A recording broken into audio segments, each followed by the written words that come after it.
ഓ ഇവിടെ ഭയങ്കര തണുപ്പല്ലേ? അതെ അതെ അതെ, ഇത് തന്നെയാണോ ക്രിസ്റ്റഫർ വരാത്തെ?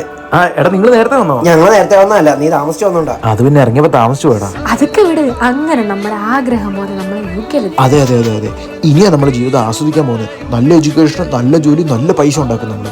വന്നിട്ട് 2 ആഴ്ച ആയതേ ഉള്ളൂ. ഇനി ഒരു പാർട്ട് ടൈം കൂടി സെറ്റ് ആക്കണം നമുക്ക്. അതേടാ, ഇവിടുത്തെ ജോലി കിട്ടി കഴിഞ്ഞാൽ നമുക്ക് ഫീസും അടക്കാം, നാട്ടിലെ ലോണും അടയ്ക്കാൻ, പറ്റുന്ന ഒരു വീടും വെക്കാം. അങ്ങനെയെല്ലാം നമ്മുടെ ആഗ്രഹം പോലെ നടക്കും. 2070 വർഷം 2070 ഇന്നും ക്രിസ്റ്റഫർ താമസിച്ചാണോ വരുന്നേ? പണ്ടത്തെ പോലെയൊന്നും വയ്യടാ, ഇന്നും ഇറങ്ങാൻ താമസിച്ചു. പണ്ടു നീ എപ്പോഴാടാ നേരത്തെ വന്നിട്ടുണ്ട്? എടാ, വർഷം 2070 കുറെ മണ്ടന്മാരി കൊണ്ട് പഠിക്കാൻ വന്നിട്ടുണ്ടടാ. ഞാൻ അടുത്ത ആഴ്ച വീട്ടിലോട്ട് പോവാ. എന്റെ എഡ്യൂക്കേഷൻ ലോൺ തീർന്നു. ഇനി 2 പണയവും കൂടിയേ ഉള്ളൂ. എനിക്ക് പിന്നെ അങ്ങോട്ട് ചെന്നിട്ടും കാര്യമൊന്നുമില്ല. ഇവിടെ ജോലി ചെയ്ത കെയർ ഹോമിൽ തന്നെ വല്ലതും കേറണോന്നാ വിചാരിക്കുന്നത്. എനിക്ക് ഈ 2 കുടിശ്ശികയും കൂടെ ബാക്കി കിടപ്പുണ്ട്. സഹകരണ ബാങ്കാണേ. പോകുന്നതിന് മുമ്പ് നമുക്കൊരു സെൽഫി വീഡിയോയും കൂടി എടുക്കാം.